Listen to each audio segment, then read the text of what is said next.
ఈ mother's day కి CMR legacy of జ్యువెలరీలో అన్ని గోల్డ్ బ్యాంగిల్స్ పై ఫ్లాట్ 50% ఆఫ్ ఆన్ విఏ ఇంకా zero making charges May 15th వరకు మాత్రమే. తను దయాకర్ గారు విన్నారు కదా, మీరేసే జోడో నాతో కలిసిరా. మోడీ వ్యాఖ్యల్ని ఎలా చూడాలి? దీన్ని అంటే రేవంత్ రెడ్డి గారు రాజకీయాలకు అతీతంగా మాట్లాడతాను, ఇది రాజకీయ సభ కాదు అది ఇది అని చెప్పారు. మోడీ గారు కూడా చమత్కారంగా నేను కూడా రాజకీయాలు మాట్లాడినన్నారు. నాతో కలిసిరా అనే పదాన్ని ఎలా చూడాలి? కలిసే ఉన్నాం కదా కళ్యాణ్ గారు. కలిసే ఉన్నారా? ఓకే, కలిసి లేమా అంటే దేశంలో కలిసి ఉందామంటారా? దేశంలో కలిసి ఉన్నాం, రాష్ట్రంలో కలిసి వచ్చినాం. ఫెడరల్ గవర్నమెంట్ లో ఆయన పెద్దన్న ఈయన చిన్నన్న అని ఎప్పుడో చెప్పే కలిసి కొత్తగా కలిసి రా అని అనడమే. అంటే ఇన్ని రోజులు మోడీ కలిసి లేడా? అది మనం ఆలోచించాల్సిన అవసరం ఉంది. అంటే ఆయన కలవాలంటే ఎట్లా కలవాలనో మరి అది చెప్పలేదు, కానీ కలిసే ఉన్నాడు రేవంత్ రెడ్డి గారు. కలిసే ఉంటాడు. తెలంగాణ కోసం ఆయన దేశం కొరకు ఎట్లా ధర్మం కోసం అంటాడో తెలంగాణ కోసం రేవంత్ రెడ్డి కలిసే ఉంటాడు. తెలంగాణకు ఏమైనా కొంత నష్టం చేసే పరిస్థితి వస్తే ఇక్కడి నుంచే వారు విడిపోతారు. కేరళలో జరిగినట్టు లేకపోతే దీని పేరేంటి మన తమిళనాడులో జరిగినట్టు కూడా అవుతుంది. రేవంత్ రెడ్డి గారు ఇప్పుడు డబుల్ ఎడ్జ్ నైఫ్ ఇప్పుడు గుర్తుపెట్టుకోండి. అంటే రెండు వైపులా పదవి ఉందంటే మళ్ళీ బీఆర్ఎస్ వల్ల కాదు బీజేపీ ఇటు కాంగ్రెస్ రెండు కనిపిస్తాయి వాళ్ళకు. మీరు అట్లా అంటే దేశంలో కాంగ్రెస్ పార్టీకి దన్నుగా ఉండే నాయకుడిగా పరిణతి చెందిండు. రెండో వైపు దక్షిణాదిలో చాలా బలమైన శక్తిగా ఎదుగుతుండనే రేవంత్ రెడ్డి మాతో కలిసిరా అని అన్న ఉద్దేశం నాకు అనిపించింది. నేను అదే అంటున్నాను సౌత్ లో బలమైన నాయకుడిగా ఎదుగుతున్నాడు కాబట్టి ఏమన్నా రేవంత్ రెడ్డిని దగ్గరికి చేసుకునే ప్రయత్నం ఉందా ఆ పదంలో అని కాదు. ఏముంటది మోదీతో దగ్గర రేవంత్ రెడ్డి గారు అయింది అనుకున్నాం ఒక నిమిషానికి. ఏముంటది ఆడ ఉండే శతకోటి బోర్లింగాల్లో ఒక ఆయన అవుతాడు. ఇక్కడ కాంగ్రెస్ పార్టీలో రేవంత్ రెడ్డి గారు రాహుల్ గాంధీ గారికి దన్నుగా ఉండడం టాప్ 10 లో ఉన్నాడు. ఇప్పుడు రేపటి రోజున అన్ని మంచిగా కలిసి వస్తే సౌత్ నుంచి మంచి నాయకునిగా ఎదగడానికి కాంగ్రెస్ పార్టీలో ఉంటుంది. బీజేపీలో ఏముంటది మోడీ అమిత్ షా తప్పితే. ఒకవేళ రేపు మోడీ లేడనుకో అమిత్ షా ఇంకా యోగినో లేకపోతే వీళ్ళిద్దరు లేకపోతే యోగి ఇంకొక ఆయన అవుతారు. అంతే తప్పితే అక్కడ ఏముంటది. ఇక్కడ లీడర్ గా ఎదగడానికి స్కోప్ ఉన్నది కాంగ్రెస్ పార్టీలో. కాబట్టి ఇక్కడ ఆయనతో ఇప్పుడు మాకు కూడా నా ప్రెస్ మీట్ చూసి ఉంటారు ఎంత సాఫ్ట్ గా విజ్ఞప్తులు రిక్వెస్ట్ మోదీ గారు మీరు ప్రేమను చూపండి. అప్పుడు కేసీఆర్ గారు మీరలానే అన్నారు. రేవంత్ రెడ్డి గారు కూడా ఈరోజు హెచ్ఐసిసిలో అదే అన్నారు, రాజకీయాలు అక్కర్లేదు ఇక్కడ మాకు తెలంగాణకు సహకరించింది.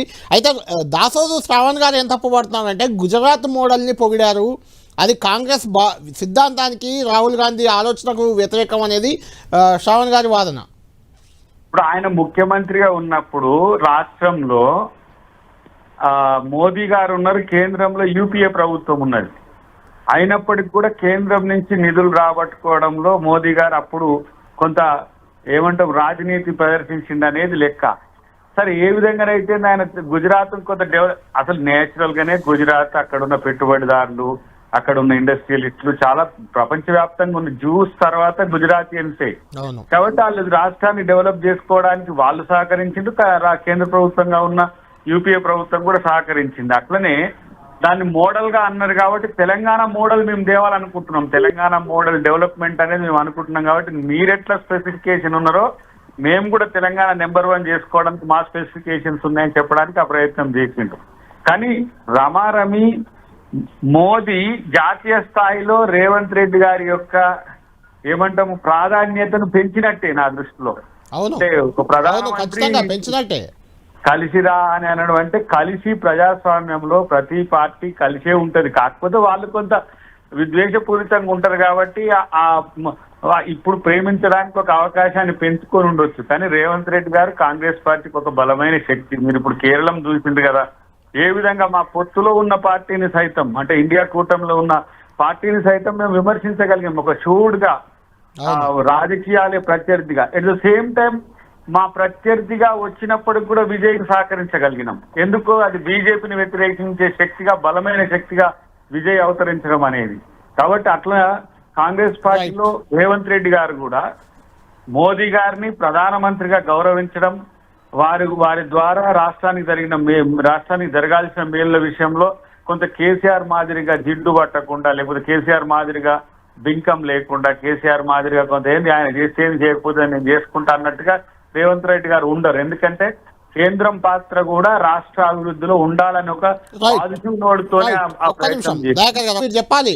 శ్రవణ్ గారు చాలా అభ్యంతరాలు చెప్తున్నారు. అసలు తెలంగాణకు నిధులే రావట్లేదని మీరే అన్నారు, బీజేపీ నిధులు ఇవ్వట్లేదని. ఈ రోజు మాట్లాడింది ఇలా ఉంది. గుజరాత్ మోడల్ని మీరు అంగీకరిస్తున్నారు అనేది కూడా ఆయన స్ట్రేట్ క్వశ్చన్.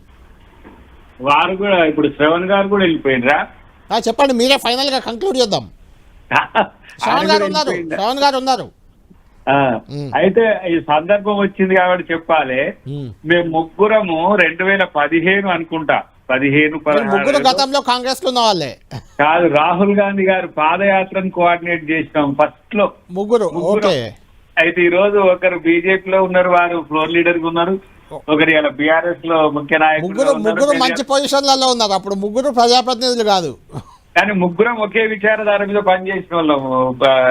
కళ్యాణ్ గారు సందర్భం వస్తే అంటే నేను దీన్ని ఎందుకు ఉదాహరణ చేస్తున్నా అంటే, అభిప్రాయ భేదాలు లేదంటే వేదికల వేరు ఉండొచ్చు, కానీ ఇప్పుడు ఒక వ్యక్తి యొక్క సక్సెస్ ని కూడా అప్పుడప్పుడు మనము మెచ్చుకోక తప్పదు. వేదిక మీద ఉన్నప్పుడు విమర్శించుకోము కదా. అవును. ఇప్పుడు మోదీ గారు ఒక ప్రధానమంత్రి హోదాలో ఈ రాష్ట్రానికి వచ్చినప్పుడు ఆయన రాష్ట్ర అతిథితో పాటు ఒక ప్రధానమంత్రి హోదాలో ఈ రాష్ట్రంలో అభివృద్ధి కార్యక్రమాల కొరకు వచ్చినప్పుడు మనం పట్టుకొని విమర్శించలేము కదా. మీరు మంచోళ్ళు సార్ అంటే మీరు మంచోళ్ళు సార్ అని మనము తమలపాటు కొట్టుకున్నట్టు ఏదో ఒక, అది తప్పదు. కానీ అదే తర్వాత మోదీ గారు మళ్ళీ వచ్చి పరేడ్ గ్రౌండ్ వేదికలో ఏం మాట్లాడింది? కాంగ్రెస్ పార్టీ మీద విమర్శలు చేసిండ్రు. కాంగ్రెస్ పార్టీ మీద విమర్శలు, జాతీయ కాంగ్రెస్ మీద విమర్శలు చేసిండ్రంటే రాష్ట్ర కాంగ్రెస్ మీద చేయనట్టు కాదు కదా. కాబట్టి అక్కడ ఏంటంటే ఒక సాఫ్ట్ కార్నర్ రేవంత్ రెడ్డి గారి మీద ఉండడానికి కూడా రాజకీయ కారణం చెప్పినాం. ఎందుకంటే చాలా షూడ్గా వారు బీజేపీ ప్రభుత్వాన్ని ప్రభుత్వంగా చూస్తాడు, బీజేపీ పార్టీని పార్టీగా చూస్తాడు. వాళ్ళే కదా మొన్న రేవంత్ రెడ్డి గారి దిష్టి బొమ్మలు దగ్ధం చేసింది. తర్వాత దేవుళ్ళు 3 కోట్ల మంది ఉంటారట, రేవంత్ రెడ్డి ఇంత చేస్తాడా అట్ట చేస్తాడా అని ఇప్పుడు మాలాంటి వాళ్ళే కూడా వాళ్ళంతా బీజేపీ వాళ్ళు గతంలో చేసింది కదా. కాబట్టి విచారధారలు వేరైనా వ్యక్తుల యొక్క అభిప్రాయాల విషయంలో మనం అతిథిని గౌరవించుకునే దాంట్లో భాగమే. గౌరవించడానికి గుజరాత్ మోడల్ ని పొగడాల్సిన పని లేదు కదా, మిగిలినవన్నీ ఓకే కదా అనేది శ్రవణ్ గారి మాట. గతంలో అంటే రాహుల్ గాంధీ సిద్ధాంతానికి వ్యతిరేకంగా ఉంది ఇది అని నేనేమంటున్నానంటే, రాహుల్ గాంధీ గారి సిద్ధాంతం గుజరాత్ మోడల్ కు వ్యతిరేకంగా ఉన్నా, గుజరాత్ లో మీరు అధికారంలో లేనప్పుడు ఏ విధంగా ప్రధానమంత్రి మన్మోహన్ సింగ్ ఉన్న క్రమాన్ని మీరు వినియోగించుకొని ఎట్లా చేసిందో దాన్ని నేను మోడల్ గా తీసుకుంటా అన్నాడు. అంతే తప్ప ఇక్కడ మోడీకి రేవంత్ రెడ్డికి ఉన్న సత్సంబంధాలు కానీ లేకుంటే మోడీని ఫాలో అవుతున్నట్టుగా అనుకోవద్దు. నువ్వు అసలు కోణం చర్చించకుండా నెల్లగొట్టినావు కానీ చంద్రబాబు గారితో కలవడము, చంద్రబాబు గారు పవన్ కళ్యాణ్ కూడా కలిసి వచ్చారు, కళ్యాణ్ గారితో కలవడము, తెలంగాణ రాజకీయాల చర్చ జరిగినాయి. ప్రాధాన్యత 10వ తారీఖు కంటే ముందు ఒక లెక్క, 10వ తారీఖు తర్వాత ఒక లెక్క అని బీజేపీ నాయకులు మాట్లాడింది ఇదంతా ఉన్నది కదా. అవును. దీంట్లో రేపు ఎలాంటి రాజకీయ పరిణామాలైనా రానియండి, ఇక్కడ ఉప ముఖ్యమంత్రి హైదరాబాద్ లో ఉండే పరిస్థితి వచ్చింది గుర్తుపెట్టుకుంటూ. ఇక్కడ మోదీ గారు వచ్చి కలిసిండ్రు. దానికి ఇంకా వివిధ రకాల అంశాలు అంచనాలు కొన్ని ఆలోచనలు కూడా భవిష్యత్తులో రావచ్చు కాక, గ్రేటర్ ఎన్నికలనే కాదు ఇంకా చాలా అంశాలు ఉంటాయి. ఏదేమైనా ప్రధానమంత్రిగా ఇవాళ ముఖ్యమంత్రి గారు వారికి ఇవ్వాల్సిన గౌరవాన్ని ఇచ్చిండ్రు. అంతే తప్ప రాజకీయ కోణం ఏం లేదు. దాంట్లో రాజకీయ కోణం గురించి రేపు స్పందించే అవకాశం ముఖ్యమంత్రి పరేడ్ గ్రౌండ్ లో జరిగిన దానికి స్పందన మీకు తర్వాత వచ్చే అవకాశం ఉంటుంది. పరేడ్ గ్రౌండ్ లో కూడా దయాకర్ గారు, పరేడ్ గ్రౌండ్ లో కూడా కాంగ్రెస్ పార్టీని కానీ రేవంత్ రెడ్డిని కానీ పెద్దగా అంటే జాతీయ స్థాయిలో పార్టీని తప్పట్టారు, కానీ రాష్ట్రంలో ప్రభుత్వాన్ని మోడీ గారు ఏమనలేదు. రాష్ట్రంలో ప్రభుత్వాన్ని అనడానికి ఏం లేదు, అంత అభివృద్ధి నాయకుడిగా మోదీ గారు కూడా గుర్తించారంట. రైట్.